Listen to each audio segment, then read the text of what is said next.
Israël, une nation souvent considérée comme une oasis de technologie et de croissance économique au Moyen-Orient, possède une histoire complexe qui va au-delà de son économie florissante et de ses prouesses technologiques. Sous sa surface brillante d'innovation et de richesse se cache une face sombre liée à son histoire tumultueuse, à sa politique controversée et à ses inégalités économiques. De la fondation de la nation en 1948 à son statut actuel de puissance régionale, le chemin vers la prospérité d'Israël a été pavé d'innovations, de partenariats mondiaux et de puissances militaires, mais aussi assombri par des défis constants, tant internes qu'externes. La richesse d'Israël n'est pas venue du jour au lendemain. C'est une histoire de résilience et d'ingéniosité. Dès sa création, Israël a été confronté à l'hostilité de ses voisins, à des menaces constantes pour sa sécurité et à des boycotts économiques. Pour contrer ces défis, le pays a investi massivement dans la construction d'un complexe militaro-industriel puissant, développant des technologies qui allaient plus tard servir non seulement son secteur de la défense, mais aussi conduire à des avancées majeures dans les technologies civiles. Israël est rapidement devenu la Startup Nation avec des innovations dans les domaines de la cybersécurité, de l'agriculture et de la pharmacie.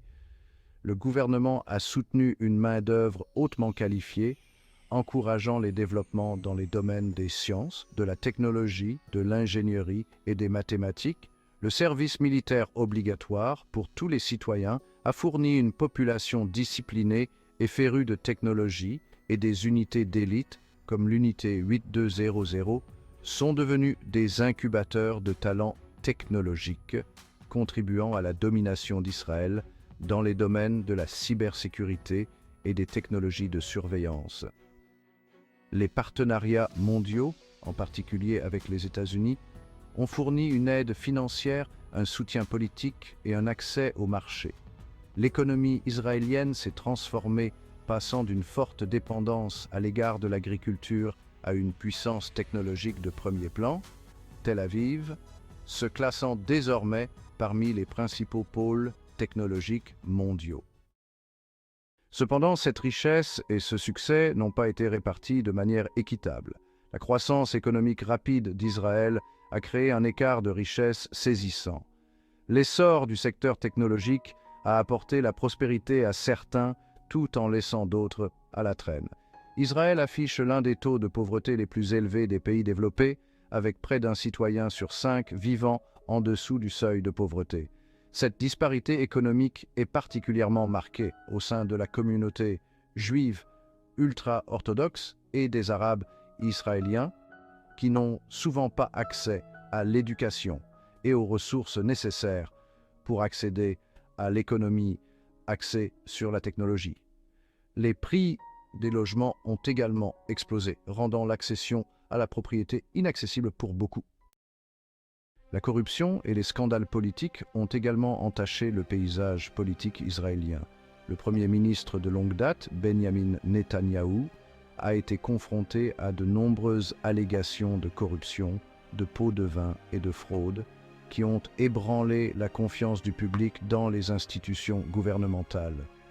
Bien que Netanyahou ait nié les accusations et soutenu qu'elles étaient motivées par des considérations politiques, celles-ci ont déclenché un débat houleux sur la transparence et la responsabilité dans la politique israélienne, soulevant des questions sur l'engagement de la nation envers la démocratie et l'état de droit. L'instabilité politique ne s'arrête pas là.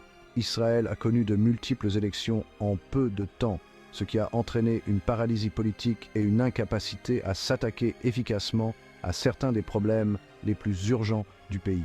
Cette instabilité entrave l'élaboration de politiques à long terme et conduit à des changements fréquents d'alliances politiques, laissant le pays dans un état d'incertitude. La richesse et le succès d'Israël ne l'ont pas mis à l'abri des conflits et des tensions régionales. Les relations entre Israël et la Palestine restent l'une des questions les plus durables et les plus controversées de la politique internationale. Le conflit sur la terre, la souveraineté et l'identité entre Israéliens et Palestiniens continuent d'alimenter la violence, les déplacements et les violations des droits de l'homme.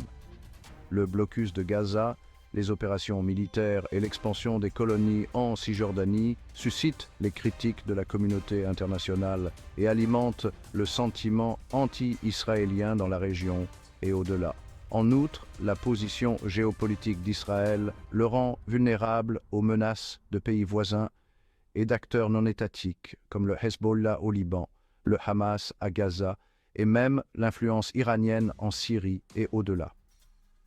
Le maintien d'une armée forte est à la fois une nécessité et une ponction sur les ressources du pays, ce qui oblige Israël à investir en permanence dans les technologies et les stratégies de défense.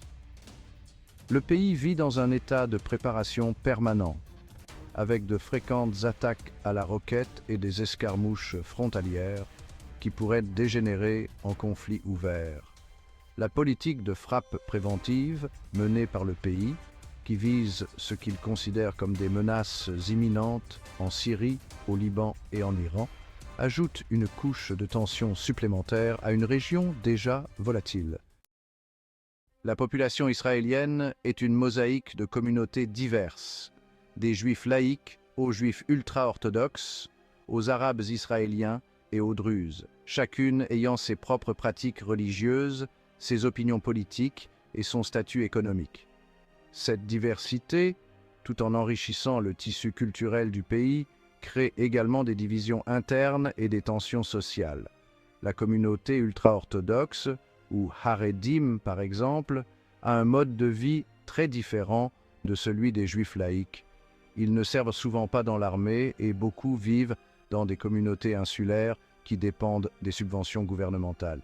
Le fossé économique entre ces communautés et le reste de la population israélienne a alimenté les frictions sociales, notamment sur des questions telles que les exemptions du service militaire et la protection sociale.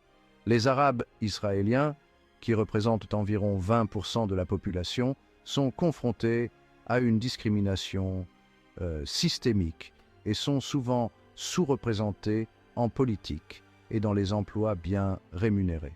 Leur statut dans la société israélienne reste une question controversée, avec des débats sur l'identité nationale, les droits de citoyenneté et la loi israélienne sur l'État-nation qui déclare Israël comme l'État-nation du peuple juif, une mesure que de nombreux Arabes israéliens considèrent comme portant atteinte à leur statut de citoyens égaux. Au niveau international, la politique d'Israël dans les territoires palestiniens a suscité de vives critiques de la part des organisations de défense des droits de l'homme et de divers pays, ce qui a conduit à des appels à des sanctions économiques et à des boycotts. Le mouvement boycott, désinvestissement et sanctions BDS, qui vise à faire pression sur Israël pour qu'il modifie sa politique à l'égard des Palestiniens, a gagné en soutien dans le monde entier, ce qui a eu un impact sur la position diplomatique et économique d'Israël. Dans le même temps, Israël a fait des progrès dans la normalisation de ses relations avec plusieurs pays arabes dans le cadre des accords d'Abraham, établissant des liens diplomatiques et économiques formels avec des nations comme les Émirats arabes unis, Bahreïn et le Maroc. Ces accords représentent un changement significatif dans la politique du Moyen-Orient et présentent des avantages économiques pour Israël, lui permettant de s'intégrer plus profondément dans l'économie régionale.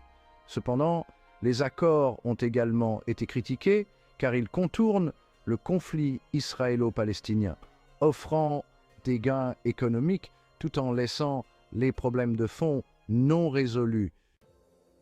Un autre problème moins évoqué auquel Israël est confronté est celui de la durabilité environnementale. Israël est un pays aux ressources naturelles limitées, en particulier en eau. Bien qu'il soit un leader mondial dans les technologies de conservation de l'eau et de dessalement, il est confronté à des défis permanents liés à la rareté de l'eau, à la dégradation des sols et à la nécessité d'une agriculture durable. L'urbanisation rapide et la croissance industrielle du pays ont exercé une pression supplémentaire sur les ressources naturelles, exigeant des approches plus innovantes pour équilibrer croissance économique et protection de l'environnement. Bon, l'histoire d'Israël est faite de contradictions. C'est une nation d'une immense richesse et d'une grande innovation, mais elle est aux prises avec d'importantes disparités socio-économiques. C'est un pays qui défend la démocratie et le progrès, mais et qui est confronté à des divisions internes et à l'instabilité politique. Il s'impose comme une puissance militaire et un leader technologique, mais il est également entouré de menaces géopolitiques et d'hostilités régionales. Alors qu'il continue de naviguer entre ces défis, l'avenir d'Israël sera défini par sa capacité à trouver un équilibre entre sa croissance, sa sécurité et les identités diverses de son peuple, tout en gérant les pressions d'un paysage international en constante évolution.